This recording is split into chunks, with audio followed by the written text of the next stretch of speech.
I'm trying to teach my parents, like I tried teaching my parents English. Yeah, don't even bother.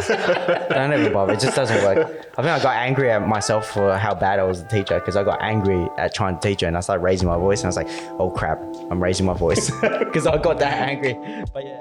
Before we get started on today's episode, we would like to acknowledge the traditional custodians of the land on which this podcast is recorded, the land of the Darug people.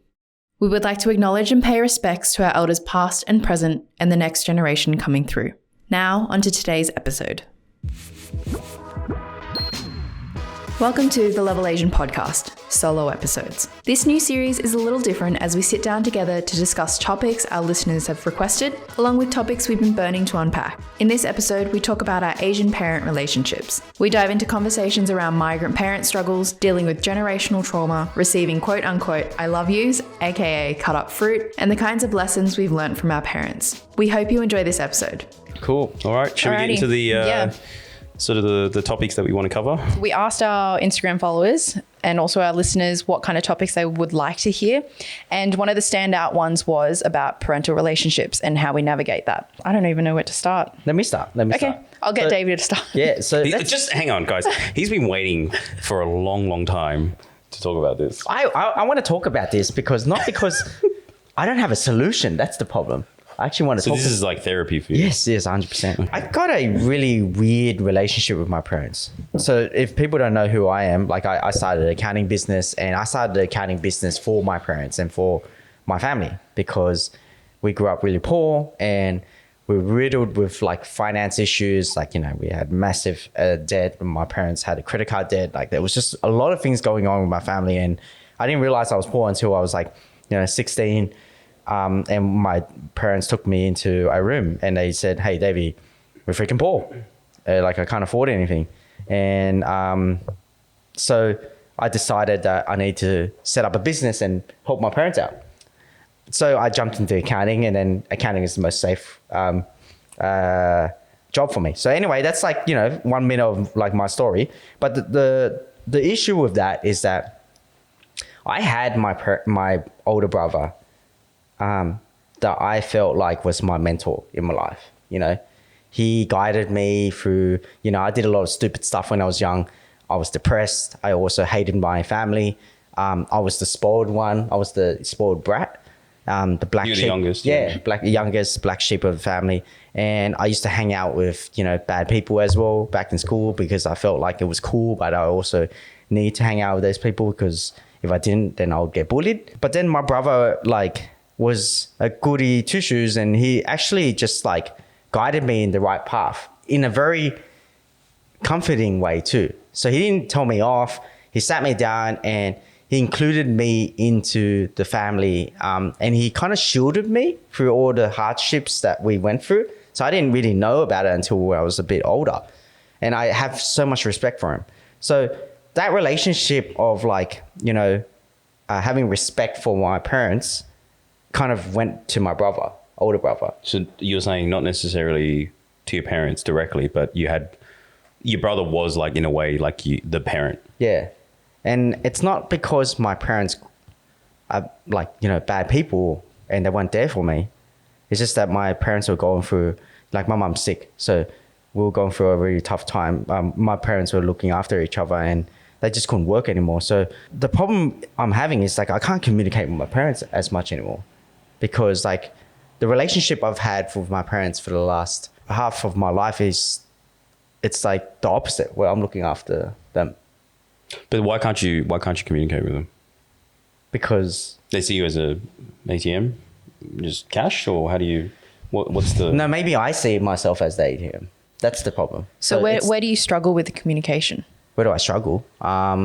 Is it arguments? You just can't speak to them? You find it awkward when you talk to them? The thing is, the older you get, I'm not sure if you guys had this problem, but when you were young, you used to think that everything your parents told you was the truth and 100% Yeah, you took it for gospel. Yeah. So now that I've realized the stuff that my parents used to do when we were younger and now there's a better way of doing things.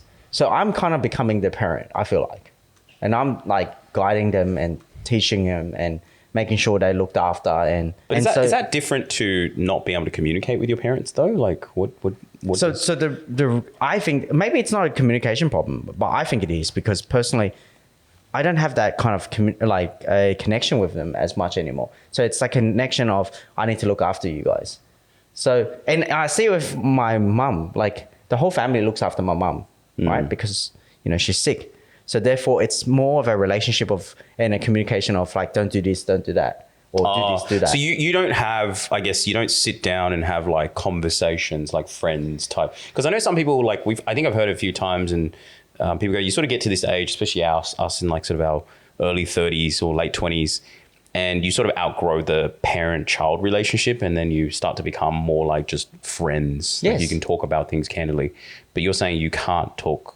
Like you can't, that's not possible with you. It's just not like it's not that it's not possible. It's just I don't know where to start, because it's just hard, and I think it's partly because of the trauma and the maybe I don't even know if trauma is the right word, but it's just the stuff I've been doing for the last 15 years of my life, of which is like providing and helping out. So and then like getting disappointed about things that happen, and then I have to deal with it. As in, like you expect your parents maybe to have something down pat, but they don't, and then you're like, oh, I got to fix this shit. Yeah. As a result, and you're like, who's the parent here? Am I the parent, or you guys the parent? I don't see it as that way. Okay. I just see it as like, look, this is what I have to do. Right? It's just me being the son. I have to look after my parents because they can't look after themselves, unfortunately. And it's just like the cards dealt in my family and in my life. So I just got to deal with it. Like, I don't see it as, hey, I have to be the parent. Yeah. But the problem is then it's just very hard to communicate now. So I feel like, I've just got a very bad communication relationship with my parents. Like, I can't communicate with my parents as well. Have you tried? Like, have you like sort of, I don't know. I have. I tried to sit down with them and like, play games with my mum, and she gets frustrated, and my dad doesn't even want to play games. But yeah, they just don't want to learn, and they've go to a coffee shop or something with your dad and have a chat. Doesn't work. Yeah. What happens? It's just him telling me off. Oh, so he becomes the parent in that Tries to situation. become the parent. And then he lectures you. Yeah, and when he does, and I know he lectures because he loves me. Like, I know, because that's the only way he can express it. But the problem is, when he lectures me, I don't have the patience, because I'm so tired and busy all the time. And I'm like, I'm here trying to run a business and trying to make money, whereas I come here and you're just lecturing me. I mean, I can relate to that, because I would say my mum is the same. I think it's like that, motherly love or parental love, where if they're not actually lecturing you or like basically demonstrating that they're keeping an eye out for you, they don't feel like they're necessarily doing their jobs. And I had to learn this the hard way, because I used to pretty frequently butt heads with my mum. Like we'd argue, and then my brother, who also works with us, he doesn't. He knows inherently that some of the stuff she says probably he doesn't agree with either. But you sort of let it happen, because, it's not even a position of who's right or wrong. It's more a position of right. Like, I guess the thinking for me is you're lecturing me, or you're telling me these things, and whether I agree or not doesn't matter, but it's more about, it doesn't make my mum feel better by listening to her, because I think a lot of our parents tie their identity to being parents. Like my mum being sort of someone who was pretty much domestic her entire life. She had jobs here and there, but most of the time she was at home. And so like when my brother and I moved out, it was, I think she had a bit of like an identity crisis to a certain degree. And I think this is her way of just going back to her comfort spot. So maybe that's the same for your dad. I don't know. But it's like, it's probably the only way he knows to communicate. And like you said, these guys generationally have a communication issue. Yes. And perhaps that's his default. That's the only way he can sort of communicate. Yeah, 100%. I think it's that. And the thing is, it's very hard to change that type of habit. It's like him or you? For all of us, both of us. Yeah. So it's like we got to go, and both of us need to put in the effort to try to change it. Yes. Yeah. And both sides need to want it. But the problem is, like, I feel like my goal is to look after him, and I need to do it unfortunately, like not an emotional way, but in a physical way with money and to make sure the family's finances is good. So the headspace of doing both is really hard. So therefore, I got my older brother, John, that does that, which is the hard part that I have to let go. That maybe I'm not the right person to do this. Like it has to be maybe my brother. And so that's why they have a better relationship. Like that's why my brother has a very good relationship. But also your personalities are different, you know? I think knowing John's, you know, a much more relaxed person as a personality, probably more patient as well, you know, generally just doesn't get fired up as probably quickly as you do. And I think what you're doing is essentially just playing to the strengths of each family member so that it's easier as a result. Because the comment I was going to make was, why does it need to be either rather than both? Meaning, why can't you provide financially, but also have that sort of nurturing relationship? And I think the reason is because you run a business, you're tired, like you've got a lot on your plate as well. Yeah. But then, you know, a lot of that stuff is also just around, is it something that you really want to do, or is it something that you feel like you can do? Yeah, it's something I want to do in my life, but something that I can't do right now. That's how I made the decision on. Like, I've been thinking about it for a long time, for the last 6 months, and I decided that I can't do it right now. Like, I can't, because if I did it, because you have to go through a lot of tough opening up the box and talking to my dad and talking about why don't you want to do this. And it's very tough emotionally. He's probably going to get very angry. It's happened before.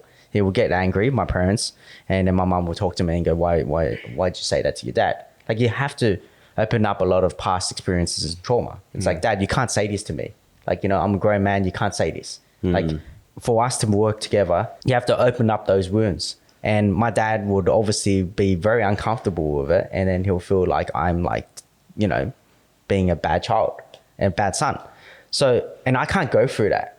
I can't right now because emotionally that would impact me too much. So that's why I thought, you know, if I went through this right now, I'll probably be really depressed. Like I just won't be able to handle my dad's and my parents, you know, the wrath they put on me. And it would be like that for a few months before it becomes good. So I was like, you know what? I'm going to just put a pause on that, not think about it too much, wait till things get better with the business and with life. And then eventually when I have the mindset as well as the capabilities and time, then I'm thinking of doing something like that. Anyway, what do you reckon, Viv? About the whole thing? I think I've got a similar experience where like my dad, well, my parents have a big age gap. So I think it's around 17 to 20 years age gap. And my dad is much more traditional. So it sounds like a very similar experience where I just don't. It's always just one parent, isn't it? Yeah. At least one. Exactly. I know that he's worked very, very hard. He's like the oldest in his family. And then my mum is the youngest in her family. So I think my dad, maybe he projects a lot of what he's had to go through onto me. And the expectation remains the same for like me to also provide for the family later on. You're the oldest. Yeah. And then I don't know if it's different because I'm female. I haven't really spoken to him, but I know that there's like we've had relatives or we've been in conversation and he'll kind of drop like, yeah, like my daughter will look after me or my daughter will look after the siblings. And it's just like, he's never spoken to me about it, but I will, like, I know that I have to do it. There's like inherent pressure. Exactly. Yeah. Like, for example, I've got a property at the moment that I have to look after, but it's also been made in passing comments that I have this property so that I can also provide for my siblings later on if they need to buy a property. So it's just like a lot of pressure that gets put onto me, but I can't really bring it up. Like, again, like you said, it's just, I'm a lot younger. I'm already going through my own stuff and I'm trying to figure out how to live my own life, but also deal with all of these parental expectations on the other hand. So yeah, I can kind of relate to you. It's tough, man. And like, you got to pick the battles to Exactly. fight. Yeah. And sometimes you just have to let them lecture you because, like you said, Ken, it's just their way of expressing. That's how they're showing they love you. It's like when you wake up in the morning and the second you see them, it's like, have you eaten yet? Have you had warm water yet? Have you done this? Have you done that? Make sure you don't eat cold foods. Like, what's with Asians with warm water? who fucking knows, man? Like, I don't know. I don't want to get into it, man. I've heard this way too many times, but anyway. Yeah. What about you, Noel? I wouldn't say I have a very typical relationship with my parents because I wasn't really raised in a nuclear family. So I was raised by a single mum. I'm an only child as well. So we really only had each other. So my family unit is really small. So there isn't this whole expectation to look after, younger siblings and all of that. But at the same time, your role kind of changes because my mum was also had to play the role of like both the father and a mother. So she could be really caring on one side, but then she'd also be really strict and stern when I kind of act up. So yeah, I think we kind of play multiple roles. And because, every family has issues, you don't always get along. And you don't have anyone else. So like, we'd fight a lot because there was no one else to fight with. And I think, fighting is totally normal for families, but like when it's, a smaller unit, you only really have each other, you kind of have to kind of like let things go. Just be like, okay, yeah, she needs to lecture me. I'll take it, whatever. Because, who else is she going to lecture? Right? Yeah. So yeah, a little bit different. But I would say my relationship with my mother is a lot better now as an adult. Like, having left the nest, having my own thing going, and I think she respects me a lot more and feels confident that I'm a bit more kind of settled in my life. So I think, now we're at the stage where, I think I'm really fortunate we're at the stage where we're kind of more like friends. And we catch up every Yeah, I was now going to and ask then. you, I was like, do you feel like you hang out more like Yeah, friends? absolutely. I'm actually like, I look forward to seeing her because like I'm not in her space all the time. She's not in my space all the time. Yeah. But it took a while to get there, obviously. And Well, also because she was trapped in Burma for like a good year. yeah, there was a lot of stuff happening. The pandemic, yeah. Yeah. Yeah, that's right. Yeah, so so- trapped in Burma. But it's like That's that good. classic things like, like distance makes the heart grow fond. Yeah, like definitely. cliche thing, which is you actually also have that separation with your parents to have a better relationship. Yeah, I used to say this to my mates. I was like, the day I moved out, it's just this weight have lifted off my shoulders. They say that like you live at Asian or ethnic kids live at home and they pay rent through their mental health. Wow, I've never heard that. But Yeah. it's true. But it's true. It is true. Yeah, it's so true. It's so true because after it, I just felt so much It's clearer. relentless, isn't it? Yeah. It's non-stop. I'm telling you, it's not. I mean, It yeah. is. Well, actually, I'm preaching to the choir here, but it is non-stop. The lecturing, the constant just watching over you about the little things. And I'm not like talking crap about my parents because I really love them and I really appreciate what they've done. Like you seem, if people have followed my videos on YouTube, it's all about my parents, literally. Like it is always about them. It's tough being an Asian kid. Then what about your experience with your parents? Look, I'm very lucky. I mean, look, like I said, I have had arguments with my mum. I have had like not nowhere near any severity, I guess, when we're talking about relatively speaking. So in essence, I had a very loving and a safe upbringing. Like I think I was perfectly parented, to be quite honest. Even like retirement, like how a lot of Asian parents think that like once they retire, that the kids are going to look after them.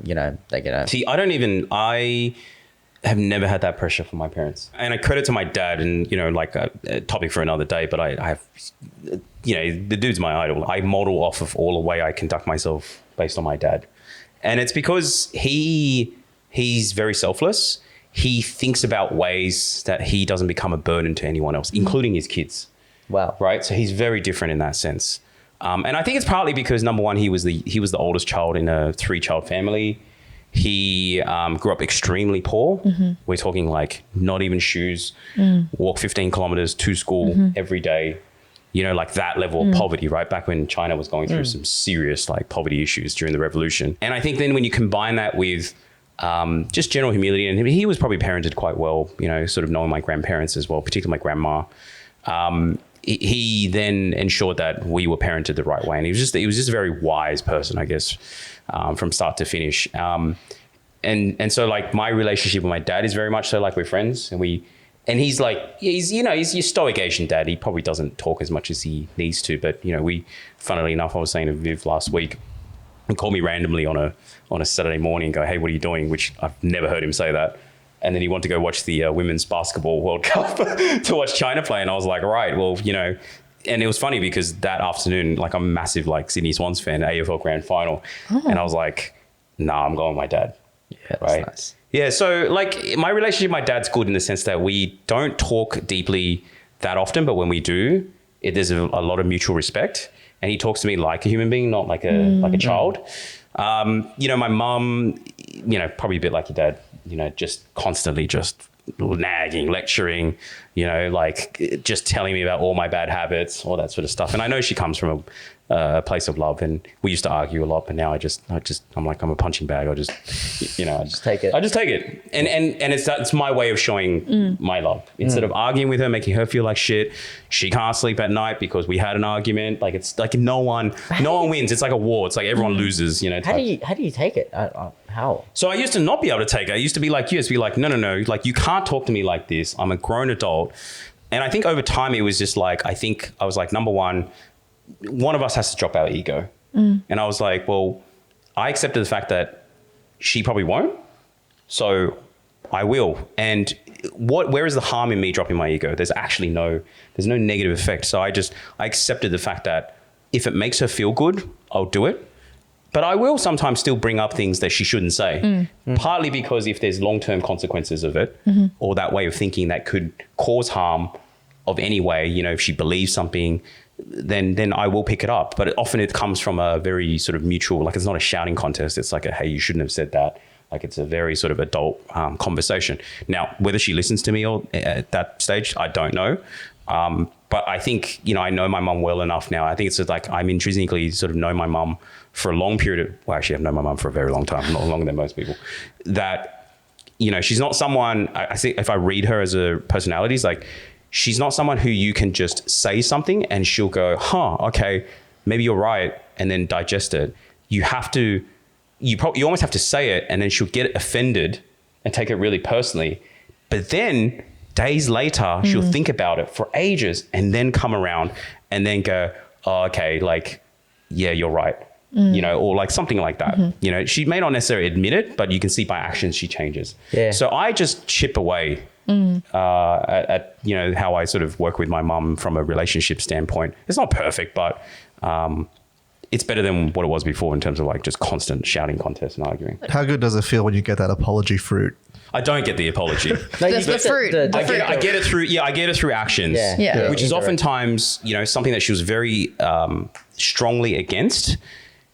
And then she just afterwards was like, yeah, you know what? Yeah, you can, do it.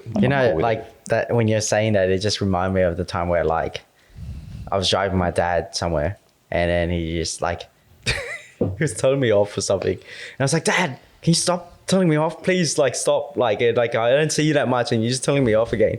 And then he's like, he puts his hand on me and he never touches me. You know how Asian parents are. And it's like, I know, son. I know, son. I just love you. That's all. Oh, like, not in that way, but it's like I just care about you. Like, he didn't say it in Chinese. Like it's like to me, I think care means love. Yeah. I just care about you. I'm just saying this because like I have nothing else. Were you driving? Yeah. Did you cry? And he said, I'm just saying this because I have nothing.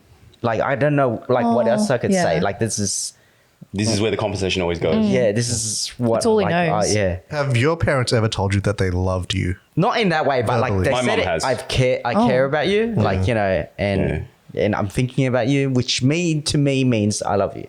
Yeah. So yes, they have in that way. My mum says it all the time. My mum does too. She like calls all of us like darlings or like stuff like that. Yeah. But my dad doesn't say a word. Like I'll hug him and he's just stands there. He's like, sometimes he like pats you back or he's like, what are you doing? What's wrong? Or like, that's it. Yeah, but that is like literally, if he pats you, touches you, I reckon that's just love, mate. Yeah. Like, because they will never do that. I think there's different degrees of, like Asian parents, particularly in Australia. Some assimilate a lot more to sort of the Western philosophy of like showing your affection very visibly, whereas some probably stay a bit more Asian, right? What about you? No. Yeah, I mean, I would say our family is very, very assimilated. So yeah. Oh, but does your mum say? Yeah, we do. Oh, okay, Yeah. that's nice.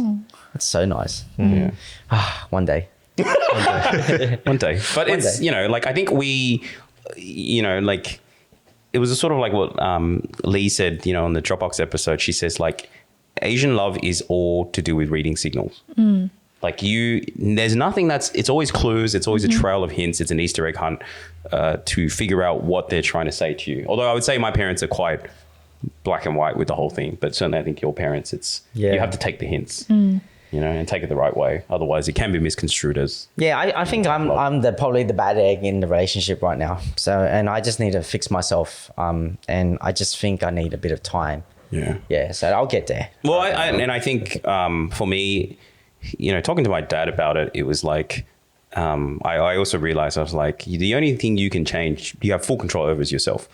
It's a bit of like stoicism. It's basically to say like, you have the wisdom to control what you can control and then accept the fact that you can't control things. Yeah. And so as soon as I accepted that, it was just like, well, whatever I can control, I'll do. And then whatever comes of whatever happens, and be okay with it. Like it's, they say like the byproduct of, like it's a terrible, like I'm butchering this, but it's basically like disappointment is the byproduct of expectations, which is that if you don't have expectations, then you won't be disappointed. Yes. And so I just go into my relationships with my parents with no expectations now. Yeah. I guess like it's hard to get to that point. For me, it's very hard. And like, how when you're trying to talk to a guy or a girl that's gone through heartbreak, and the thing you say to him is like, you got to help yourself before you can help others. Like you got to love yourself before you can love others. Yes. It's the exact same thing with this relationship with my parents. It's like, I got to make sure I fix myself before I can fix the relationship. So you got to fill your own cup up first before you can fill theirs up. Yeah. And I think I like, for the last 15 years, I've been going through so much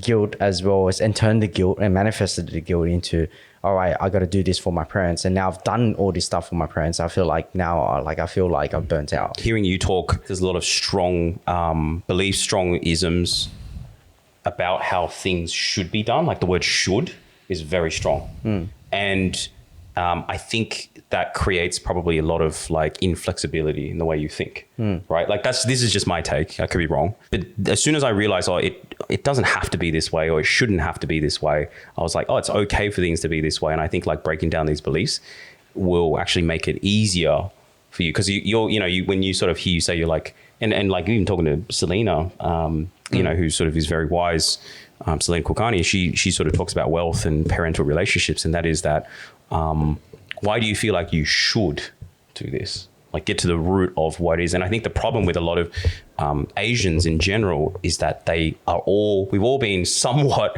brainwashed that we should do this, we have to do this. The question is like, who's the one enforcing this? It's probably our parents who are doing this undue pressure. Sometimes it's not. Sometimes it's just ourselves. Yeah. But look, no disrespect to you, and like we're really good mates, but that's because it's easy said than done. We spoke to a friend that said this, he feels like he's very privileged when he was young. He went through a lot of, like his parents are great. He went through not as much hardships.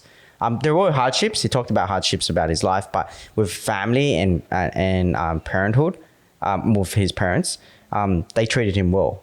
So therefore, it's easier for him to,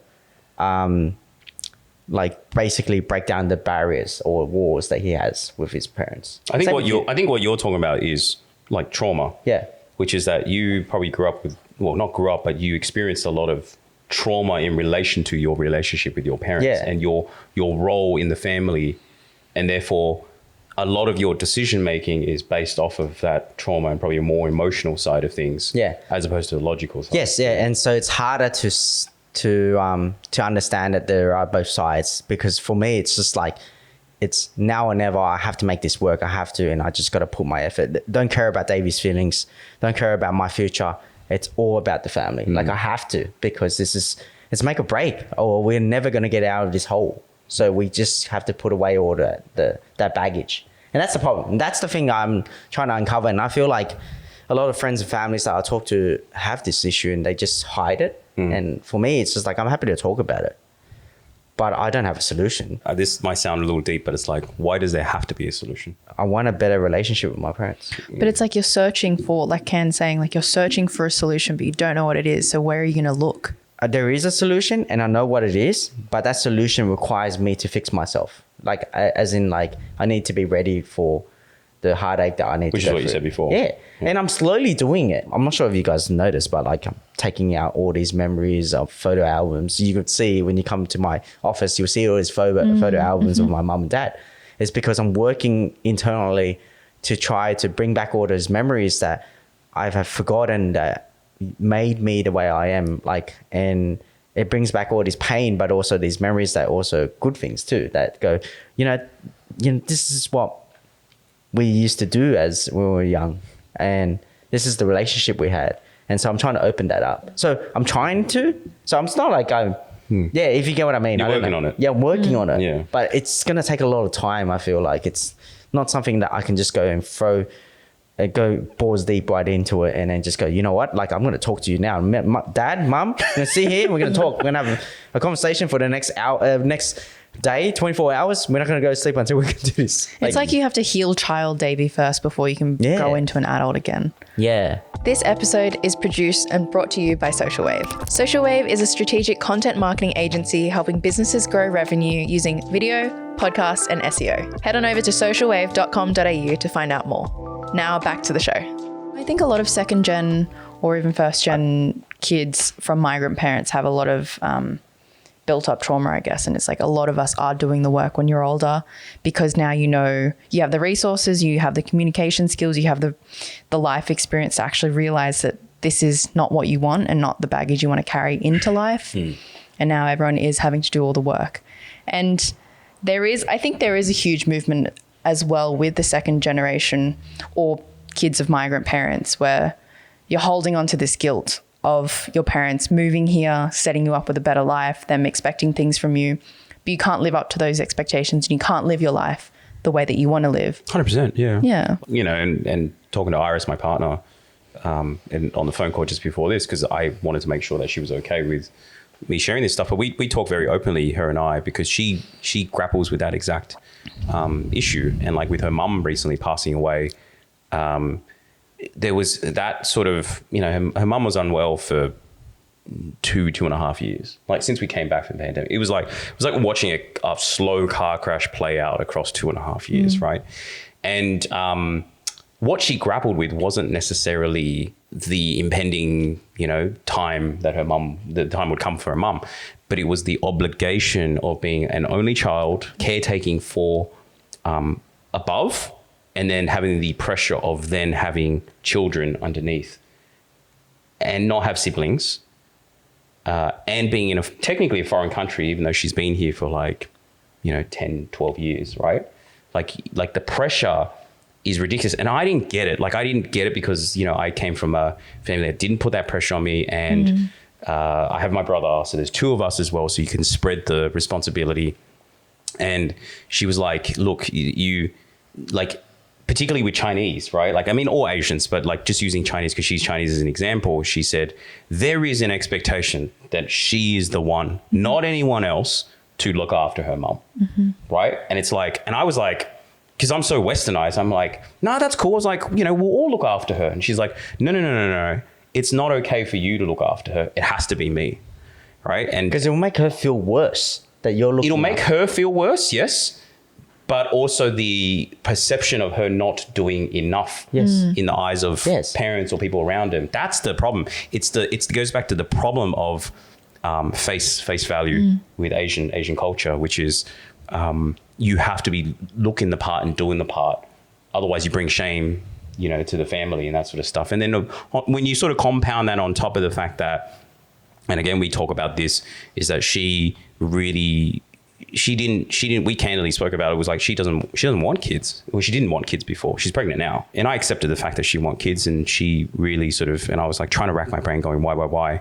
And it was because she didn't feel like necessarily like she grew up in a very loving family environment, right? So you sort of, and it's not that her parents were divorced or anything like that. It was just that, you know, her dad was always on the road.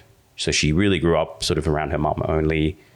When you're a female in a Chinese extended family, particularly in southern China, you're sort of almost like a rung below male, you know, sort of cousins as well, or children. It's tough because she's technically first gen. First gen as well. Yeah, because she came to Australia not knowing anyone. So huge amount of dynamics, gender, generational, only child, dealing with sort of looking after above. And the one thing that she always went back to was she never felt like she could enjoy her life. A bit like what you experienced, which is like, I have to do these things, and then when am I going to get to actually enjoy my life? And like, I'm thinking at the time, I'm just like, hey, we're like going out there traveling, doing that. I'm like, you're enjoying your life. But she still feels guilty. But the perception is different because she definitely felt that she was like, no, like I just haven't, it's not at my fair share. Yeah. It was a very, very tough thing to tell someone. Yeah.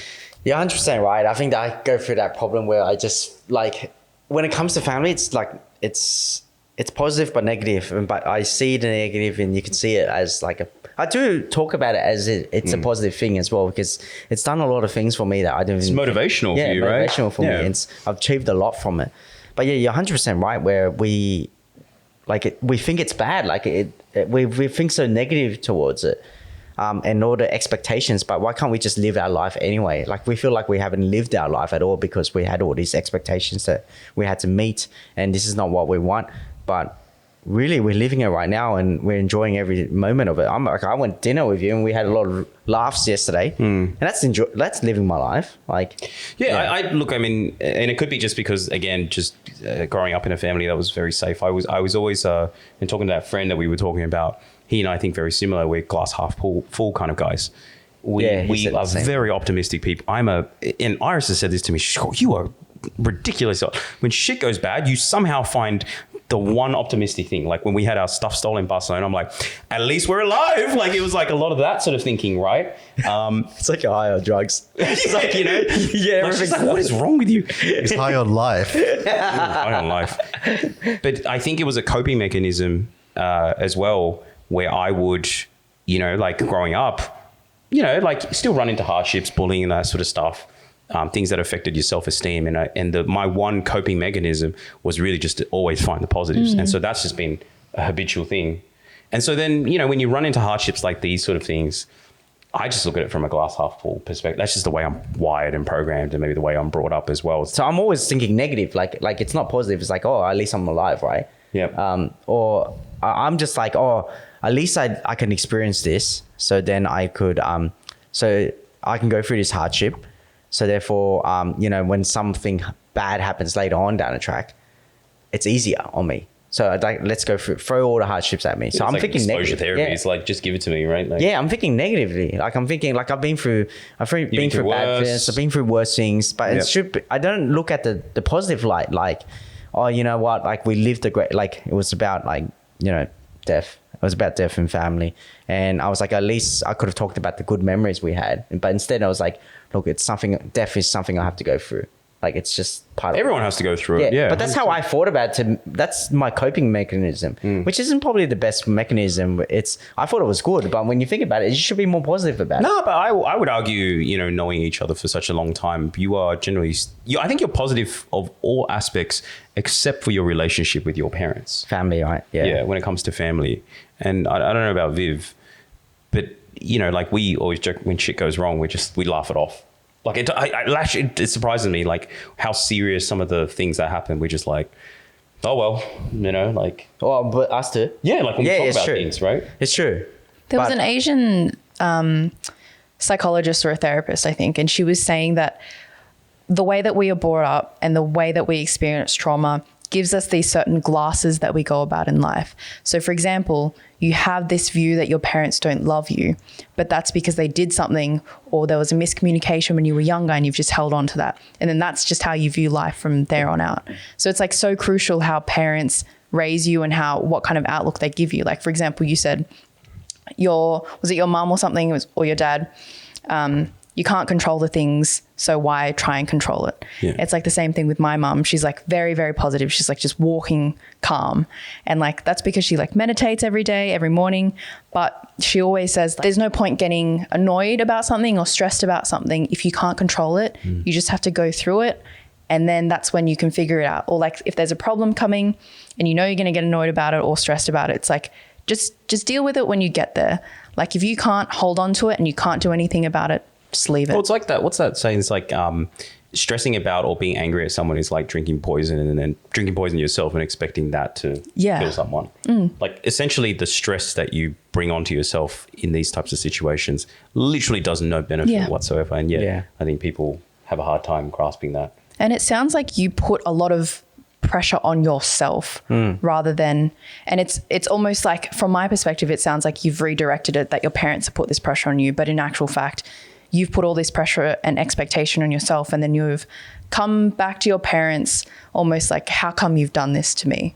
Which is probably like from your upbringing and like the trauma that you've experienced, but it's just learning to let go of that pressure for yourself. Like you said, learning to love yourself as well. It's true. I'd never blamed them. I'd never felt that way at all. I blamed myself. trauma. Yeah. So it's like, it's weird. Yeah. So I never blame them for it because I felt like they gave me a good life and it could have been so much more worse. Like that's, if I was in Vietnam, you know, we would probably be like a lot more poorer, or it was a war-torn country at that time. We might even be dead, you know. But the other side of it is like, you're here. Yeah, I know. And you've got a business. Yeah. And you've got a family. Yeah. So that's the wrong part. That's the part where I'm not looking at it. I'm looking so negatively. Could have been worse when I should be like, look at all these great things that's happening. Well, yeah, the dinner we had with that friend, that same friend again, he laughed when he was like asking about your current situation, about how well you're doing both financially and everything. He's like, you are doing very well, my friend. Like that was his exact response, right? Yeah. And this is a guy who, you know, had the typical like loving family situation. So I think you're almost like an overachiever. Yes. And I think you feel like you're underachieving in your family life. Yeah. 100%. Yeah. Like not even lying about it. I know. But then it's just something that's like coming from within. Yeah. And the whole point of what I was here's saying. a curly one, right? Like, Yeah. I think I said this before off camera before over some conversations.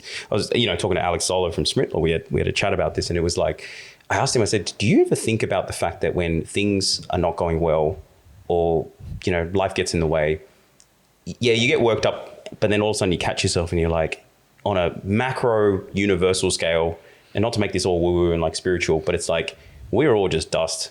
Nothing matters. It doesn't matter. Yeah. Things are not important.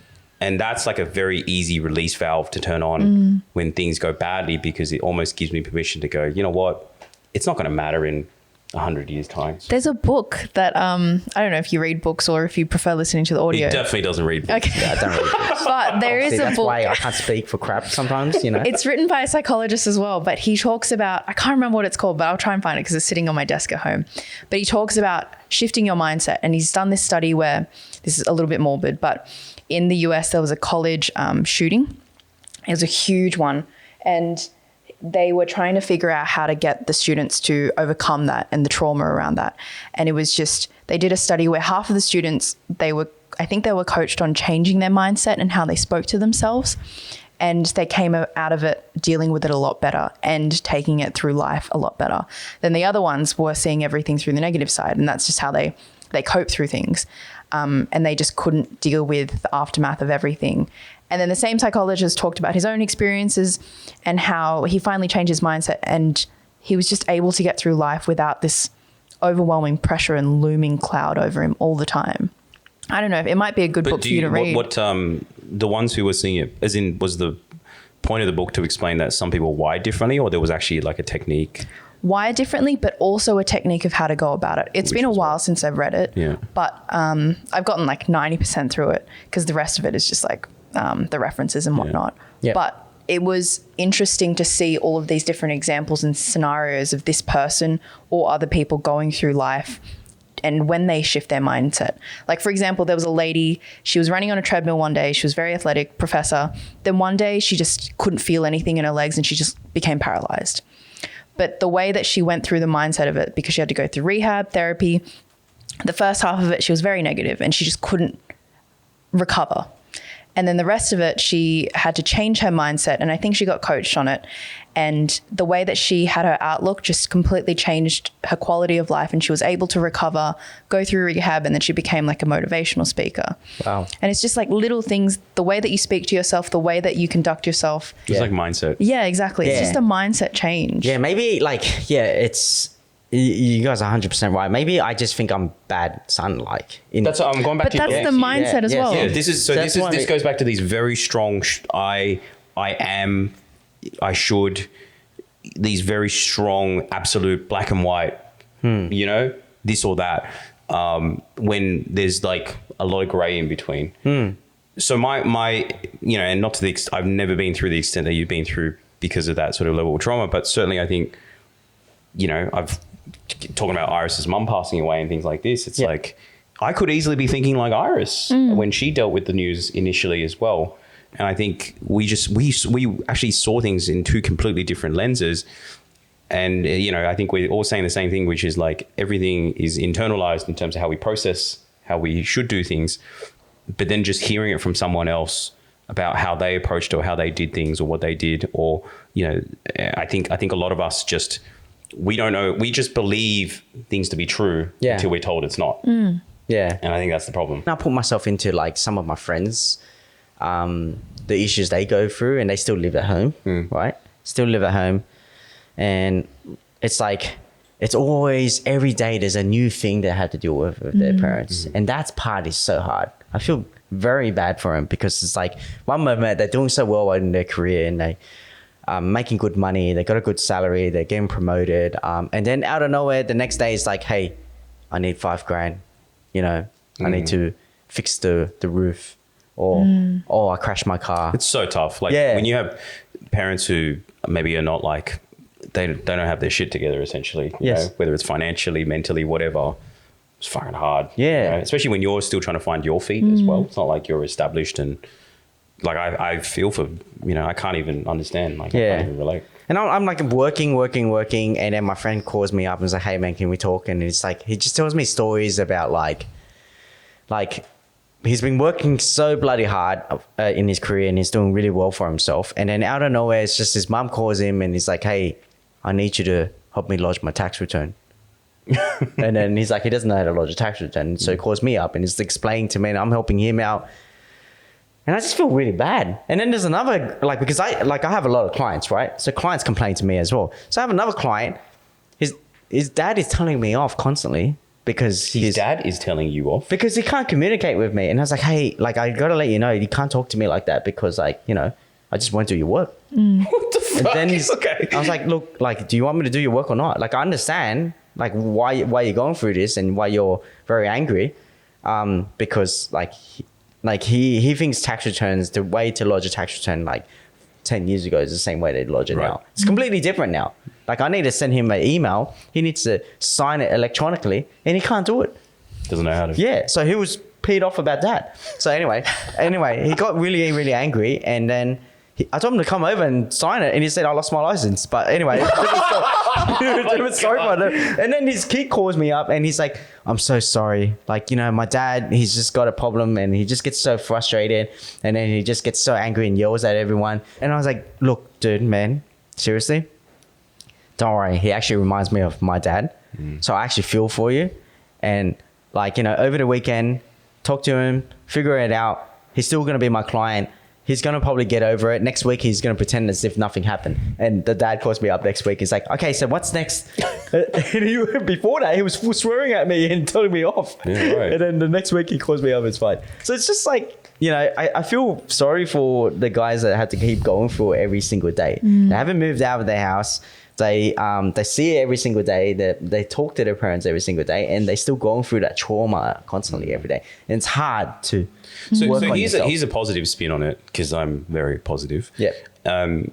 Is that we're in a country that allows us to get out of this hole. There are people who are living, like, let's just take India, for example, which you are probably born into, like, a class system. You cannot even if you wanted to, even if you're willing to, get out of the rut you are in as a circumstance, versus here, which is like, you know, we call it egalitarian society, which is fair go.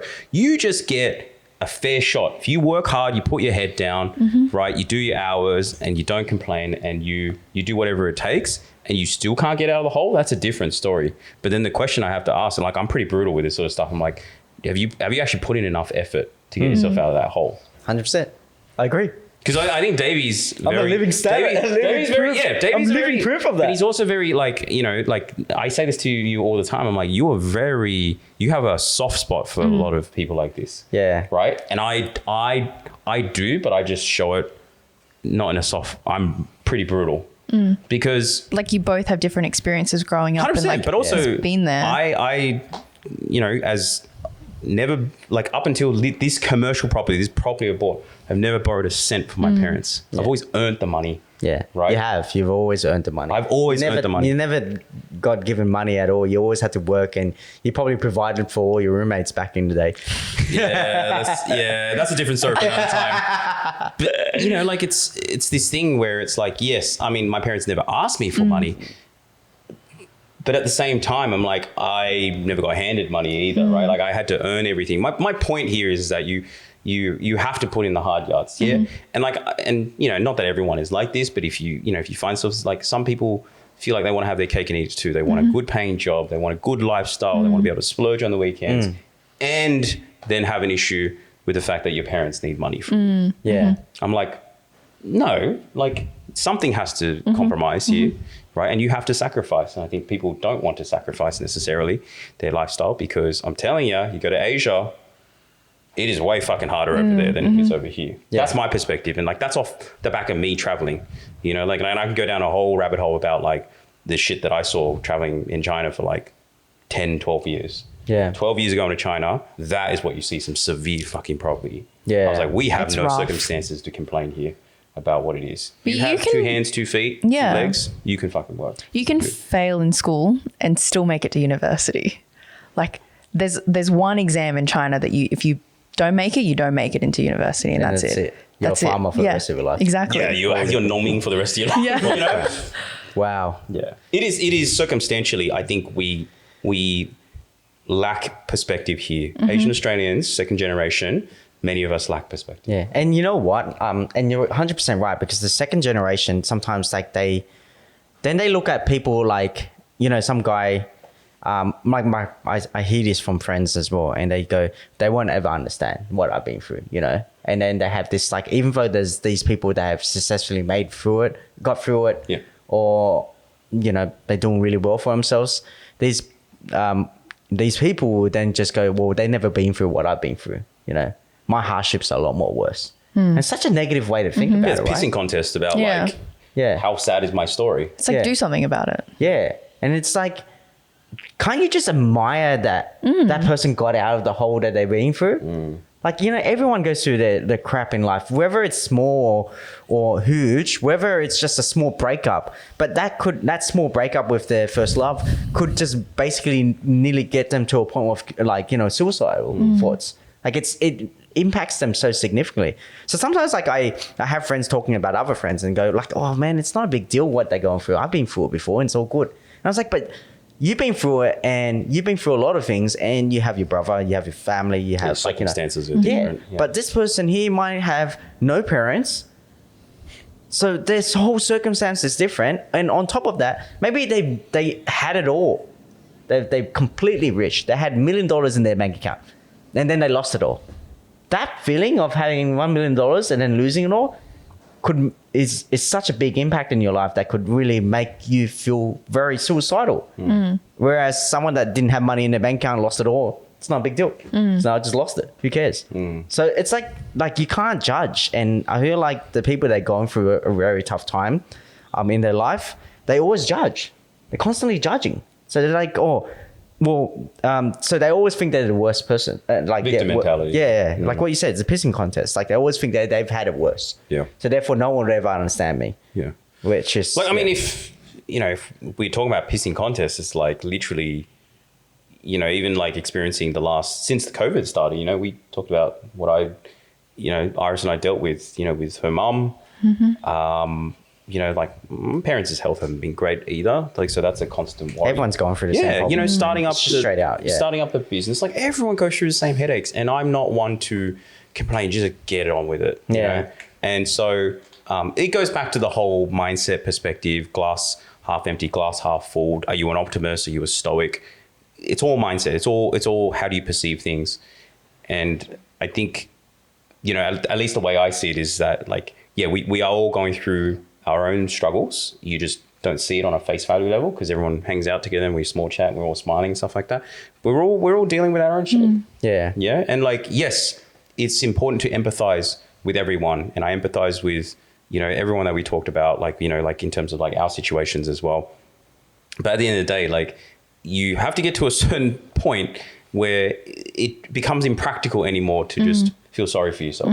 Yeah, admittedly, there's like, you know, like what Viv was saying about being children of migrants, you know, they weren't equipped to learn how to deal with trauma in the first place. There was no education no one around is. it. No one talked about it, right? You think And we're white also- people are equipped with dealing with trauma? Yeah, but like anyone. yeah, no one is. No one is. Yeah, yeah. But like half of them probably don't even realize that they have trauma and they're carrying that and it's affecting them in their It's everyday because their life. parents themselves can't deal with trauma. Like they hide it away. It's generational trauma. Yeah.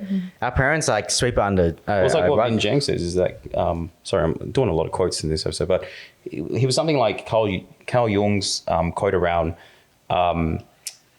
parents basically try and embody like what their aspirations and goals are in their children. Yes. They project that. Yeah. And so that's the problem, because we're essentially, many of us are living the lives of what our parents wanted to become, but didn't achieve. And therefore we are just the manifestation of that. And that's a shit ton of pressure to like, Yeah. especially if it's not what you want to do. It's tough, man. And that's why you just got to communicate early and tell them to Fuck off. No, just piss off. Okay. I mean, look, our parents, we have difficult relationships with sometimes, but they also teach us a lot of things, right? So what's something that is really valuable that your parents have taught you that you will, Well, never I think forget? I've said enough. Yeah, Can's got his take already. Davey? Like what my parents taught me was like you have to look after family, and that's like family meant a lot, and that's why me and my brothers are so close. You know, I all this and to have a positive spin on this is like me and my brothers are so bloody tight.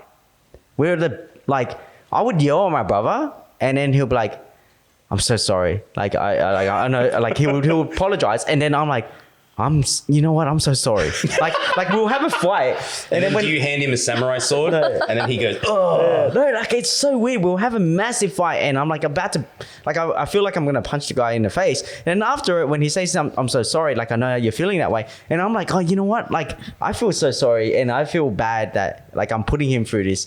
And it's like we both have this just unconditional love for each other. That I've actually literally said to my missus that if I had nothing in the world, like, and I only had a bit of money and like just some food on the table, and our kids are here, and my mum and and we're here as well, and my brothers are in the same boat, I'll give the food to my brother. I'll literally give everything to my brother. And I said Instead of your kids. yes, and I said the reason being is because I have so much respect for my brothers and what they went through for me, that I wouldn't even have this without them. I wouldn't even have, the kids wouldn't be here for them because of them. So therefore, and I had to have this conversation with my missus, and I said, you have to be okay with this. If you aren't, then I understand as well. But to be with me, you have to be okay with this. And she said she understands. She understands because of what we went through. And it's a tough thing to have, a conversation to have. And that's how strong of a relationship I have with my brothers. So it's like with all the hardship we went through, I have this really, really unconditional love for my brothers. And that's what puts all this pressure on me. But it's great. It's amazing. Like I'm so happy all the time, and like I'm willing to do everything for him. Like it's, I don't know if that's a bad thing. Like you look at me as if you think it's bad, but I think it's personal choice, right? Yeah, I think it's amazing to me. It's what you value in life. Yeah. It's like this love I have, and I've never had this type of love for anyone. But like, you know, because of the stuff that we went through, now we have such a strong family. You know, everyone would give their life for each other. And my brother says all the time, he's like, Davie, I only just want you to live your life. Like, I don't want to see you do this to yourself. And my brother's like, my older brother, he said to me, don't do this for your business. I don't want to see you work so hard anymore. That's what they said to me. It's like, I don't want you to take on this path because it's going to be the next 5 years, you're going to work even harder. And I don't want this for you because I want you to live your life. I remember my brother coming, wanting to go overseas. I said to my brother, go overseas, let me look after the family. Let me, make money. I'll take more of a share of the burden paying for mum and dad and the mortgage and all that stuff. And when my brother came back, he's like, oh, I don't want you to run this business by yourself. I want to help you, And he gave up a, massive salary just to work for me, even though he we fight every week, but yeah. So, that's the great thing about, the whole family problems that we have as well. Yeah. It makes us tighter. Yeah, sibling relationships are all different. Like, I mean, my brother works with me as well. He's younger than me, 4 years younger. Very different relationship. Yeah. We're not tight like your brothers, right? Like Viv knows because we all work together, but he's hyper intelligent, right? Like probably the smartest person I know. Literally the smartest person I know. You give him a problem, he will solve it. And he's a bit like my dad, where he doesn't say much, like he doesn't have much to say, but he does show affection in non-verbal ways, right? Like yesterday, it was like I was getting so annoyed because this is such a dumb problem. I pre-ordered AirPod Pros and I couldn't go pick them up but I really wanted to get him. And he overheard the phone call and he was like, "I go get him." He would do little things like that. Really nice. Right. And so it's like, these things he doesn't do it through verbally. And we've never, like, my mom used to get really shitty. She'd be like, "Why are you two not close?" Like, she almost tried to make us like close, like manufacture this brotherly closeness. And I was like, you can't force this stuff. Right. Yeah. And it's because, number one, personality wise, we're quite different. Number two, we're actually vastly different people just in general. And I think, now we're sort of getting to an age, and particularly with him sort of finishing his degree now, and like going out and sort of doing his own thing as well. Like, we're thinking about these sort of things. And I remind him every now and again that, these sort of things are important, but it's just like, it takes time again. Like, you're not going to be able to manufacture how close you are just that quickly. Did you guys learn anything else with your family? Like, or is there anything amazing that came out of, the Asian family? Fucking work ethic. Yeah. I think family was one thing, especially because like I am wary that I have 2 younger siblings and like what that impact is going to be like of whatever I do. But I'm also trying to understand that I also need to live my own life. By doing that, I can also set an example. But like you said, work ethic, like seeing my parents work so hard. Like my mum, she had to go to Hong Kong because she's the youngest.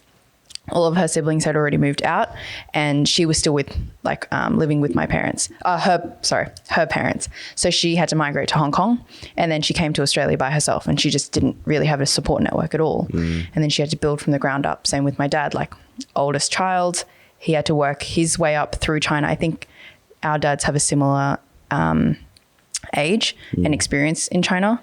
He grew up really poor. He had so many siblings. He moved to Australia, had nothing, and then he had to work his way up and send money back every week.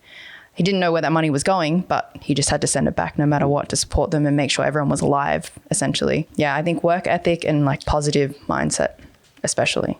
Because it's just like you just don't know what's going to happen tomorrow. Stoics, like I think my parents ran multiple businesses.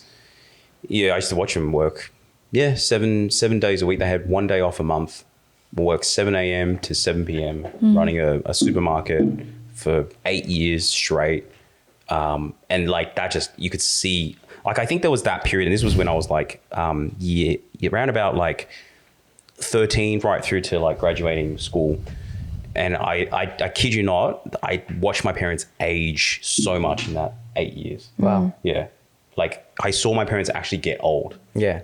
And it's like, is it worth it? And that's probably a lot of the things that, like, when I think about business now, I'm like, I don't need this thing to be like a rod for my back as well, because that happened to them, and they were doing it because they were trying to make more money for the kids and stuff like that. It humbles you, seeing what your parents, like the effort they put in, the work ethic, it humbles you so much that, like, that's why when we work and we do the things that we do, we work hard. We don't, like, we got to chuck out the garbage. Like, everyone does it. Yeah. Like, everyone in our office chucks out the garbage when it's full. Not like, everyone. Yeah. Not everyone. Select few. The man who leaves the office Hold last. on. This is also a good sign. You can tell whose parents like really had to work fucking hard because they're the ones who take out fucking trash, even though they own the business. I clean the toilet, in a man. I'm siege. just saying, I clean the toilet. Are you the one that always leaves the toilet smelling like bleach? Sometimes. I clean it. I can make sure it's clean. Sometimes I don't because I'm busy. I had to run out. But a lot of times I do clean my toilet. Like, just make sure it's clean. Make sure everyone's Well, you always happy. think about who's coming in after you. Yeah. So usually I think in those cases is like probably the way either you parented or maybe you grew up with siblings or whatever. Like, there's someone who let you know about the consequences of your actions after you've done it as well. Yeah. But I mean, I look at my parents and like, sort of going back to my dad came to Australia before I was born. So I didn't meet my dad until I was 2. Wow. Yeah, dude, my dad sacrificed my birth. That's like, people can't even dream of that. And like, there's a lot of Chinese families. It's not like, there's nothing special about my dad's situation. A lot of my friends, they all had dads who literally came here first to set up the nest. I know. So that, like the sort of the mum and the child comes and it's like safe. all ready to go. Yeah. And My mum just jumped on the boat pregnant. Doesn't matter. crazy, right? I know, Like, right? yeah, fucking She wild. jumped on the boat pregnant. Like, wow. Who does that shit? You jump on a plane pregnant. No one even does that. Yeah. You're running by your doctor. But Oh man, it's insane. No food.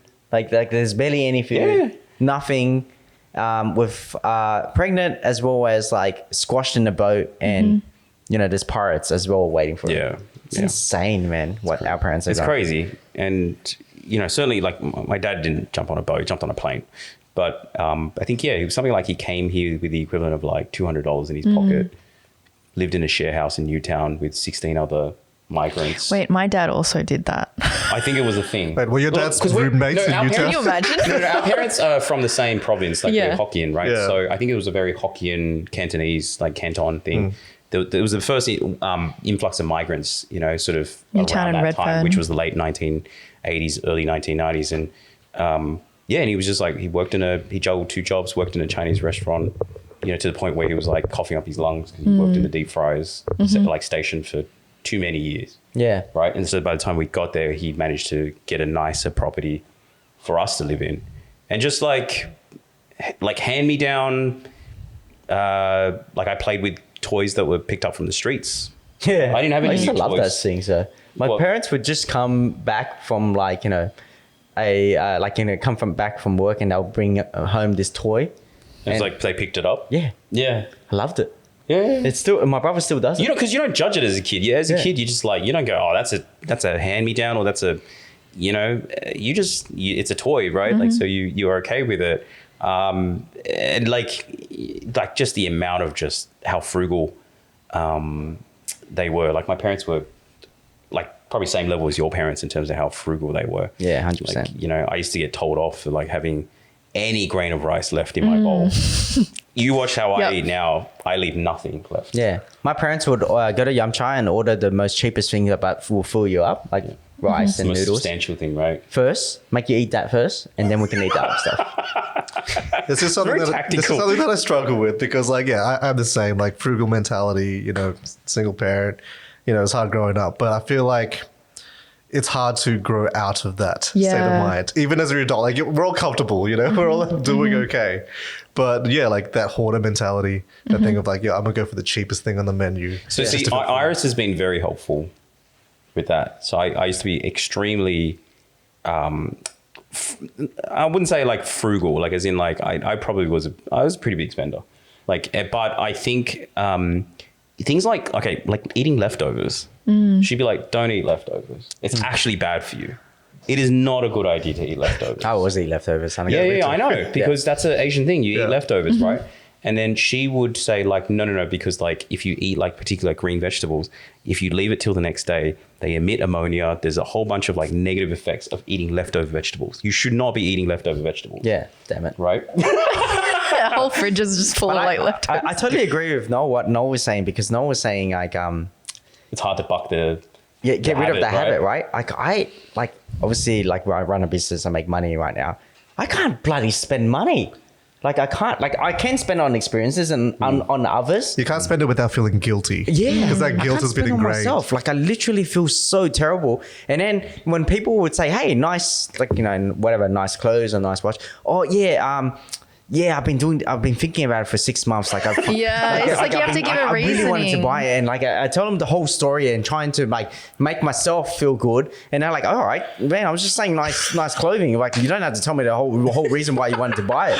And I'm just trying to like explain to them why I purchased it. Where, yeah, it's weird, man. It's strange as hell. Yeah, but I have that same feeling as Yeah. well. I don't like spending money at all. So we always but there are some things that we spend money on. We do pay for convenience sometimes, Yeah. me and you. Yeah. So I get it. Uber's number one customer, no.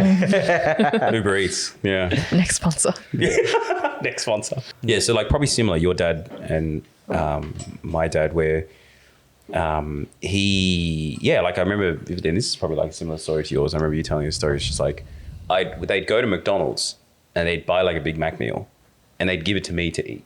And because I was like a friggin' 4-year-old or something like that, I'm not gonna be able to finish it. And then they would eat the leftover. They wouldn't buy a meal for themselves. Like that level of like frugalness was ridiculous. Like Macca's was a treat. Yeah. Macca's was gone out. Macca's was my birthday. Macca's was my birthday as well. Yeah, it was amazing. Except I didn't even get the ice cream cake. Yeah. Yeah, Is it ice cream cake? Ice cream Well, cake. back in the day, probably. But there is, back in the day. So kids used to have their birthday parties. I think you can still get it, can you? Yeah. You can still get it. Yeah. Kids used to have their birthdays at McDonald's, and they'd have this room to the side, which is like next to the playground. Oh, yeah. And you do your birthdays there, and they'd have these ice cream cakes. And I was like, never That's ever went through crazy. that. I just get a meal.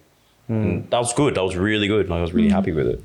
But that was the extent of like, you know, that sort of stuff. Yeah, I know. I remember I tell this story a lot where like my mum would, like, you know, pho, like when you buy pho. So my mum would buy takeaway. We'll never eat in the restaurant. And I'll tell you why. Because my mum would go and buy like 2 or 3 packets of extra noodles.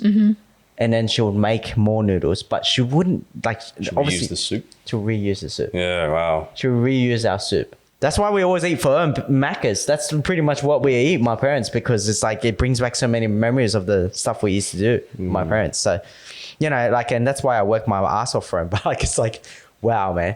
But it's funny now. You'd go take them out to fancy restaurants. They won't eat it. They won't eat it. They'll check the price first. They'll go like, oh, this is how much is it first? And then you find the price, and then they'll be like, yeah, it's too expensive. Don't want it. But one thing my parents also did, and I think this is really, really, really great for us, is they gave us education. Because like in Vietnam and in China, like it's very hard to get the education, or the education is really, really difficult because if you fail, right? It's over for you. Yeah. But whereas like they brought us here to Australia and the education is good, and it gave us the opportunity to do whatever the hell we can. Like if we wanted to get out of the hole that we need to get out of, all we needed was just to finish high school and, you know, get a job, you know, get hired and then work ourselves out. We're very lucky in this country. Yeah. I think like I just have to reemphasize that. I'm like, we're extremely lucky being in Australia. Yeah. Just circumstantially, you hit the lottery draw being in a family that is here in Australia. Yeah. Because there's 1.6 billion of them in China who are not in Australia or any other country. We hear about all this stuff like food shortages or like, you know, people getting laid off, and it doesn't happen as much as in Australia than all the other countries. Or even the impact is not as hard because then there's Centrelink and you've got There's support. generational impacts with this. Yeah. Mate, I just got sent an article in the Philippines. A factory closed down, 4,000 jobs gone. Just like that. But it's just like, think of, 4,000. yeah. Like, when has that ever happened in Australia? Like, I haven't heard of that. They make a big deal. Like the last time was like, I don't know, the Holden or the Ford factory in Geelong like closed down. And it was like a big deal. Yeah. You know, I don't know how many workers, but Yeah. things like that. But what Davie was saying about education, though, I mean, the way I see it is like, you know, even if you lose everything today, you're not back to square one like our 100%. parents were, like who didn't, you know, have education. If You have never something. Exactly. Like even if you lost everything today, you're not starting from scratch. You've got experience, you've got insight, you've got education, you've got language, you've got all these things. Knowledge. Yeah. Like we have such a huge advantage than our parents ever had. Yeah. And you ask all these like business people or entrepreneurs, and like, oh, what's one thing that you would do if you had $1,000? What would you do with it? And they always say invest in yourself. Yeah, and 100% right. Like it's like that's what our parents did. That was so Smart, crucial really for smart, us. yeah. It's like invest in our kids and make sure that they get the education that they never had. I'm trying to teach my parents. Like I tried teaching my parents English. Yeah, don't even bother. Don't even bother. It just doesn't work. I think I got angry at myself for how bad I was a teacher, because I got angry at trying to teach her and I started raising my voice and I was like, oh crap, I'm raising my voice because I got that angry. But yeah, like as long as you have the education, you can do whatever you want. Yeah. I don't think I've ever tried to teach my parents English. Like I think my dad was naturally a very like intelligent person, so he actually picked up English really well. Like he speaks fluent English now. He's got no problems. He just functions in society extremely well. So very lucky in that sense. But yeah, my mom on the other hand really struggles. She can't do anything by herself. That's She my needs dad. my dad around. My dad can't do anything. My mum. Oh, your dad can't do anything. Your mum does it all. I think it's because my dad's had to spend a lot of time working, and then my mum will help him work on the business and stuff like that. Oh, okay. So they've just have to, like, they've had a lot of businesses, and then my mum is the one that has a university education. Wow. And so because she is younger as well, she had the opportunity because all the siblings already paved the way for her. But my dad, he can't speak English, so he can't function, and he gets taken advantage of a lot. Oh, does he? Yeah. As And I well? think he gets frustrated because he can't function, and so that it just becomes a ripple effect. Yeah. I think what I would like to end on though is because you will be a dad very soon. Oh. Oh, yes. So what would you do different?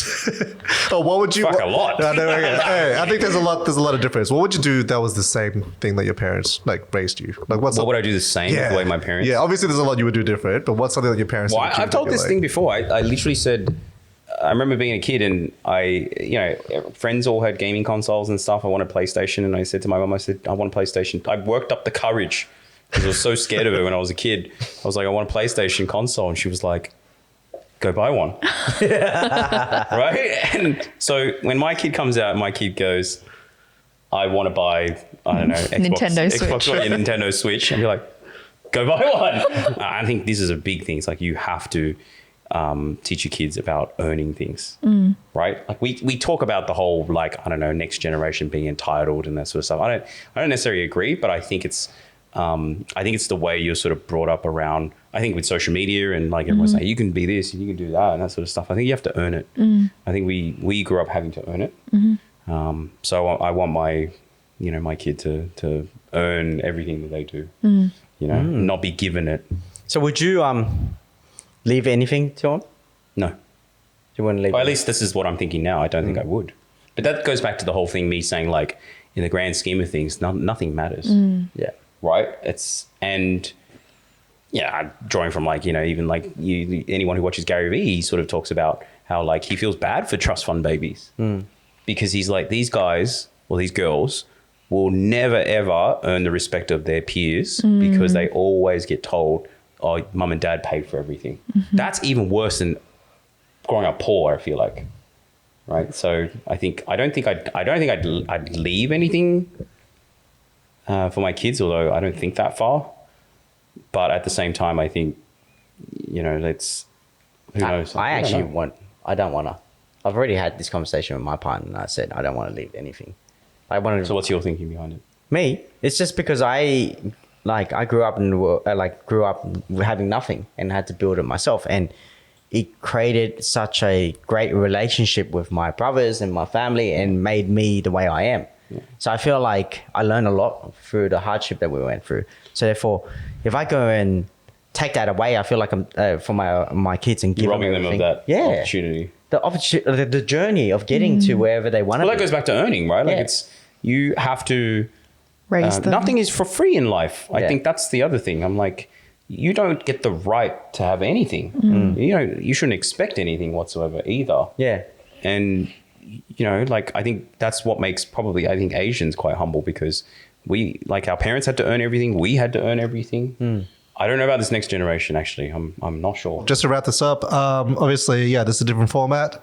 So I hope you guys enjoyed the episode. And if you have any other suggestions for topics, slide into our DMs. You can reach us on all the platforms. And we'll hopefully get more episodes like this in the future. Thanks for listening. See you guys. Thanks for listening to the Level Asian podcast, solo episodes. If you enjoyed this one, please support us by giving us 5 stars or sharing it with your friends and family who might enjoy it too. If you have any topics that you would like us to cover, please DM us on Instagram at LevelAsianPod. Also, don't forget to head on over to levelasianpodcast.com to join our email list and receive the latest updates and get notified on when the next episode drops. Catch you on the next episode.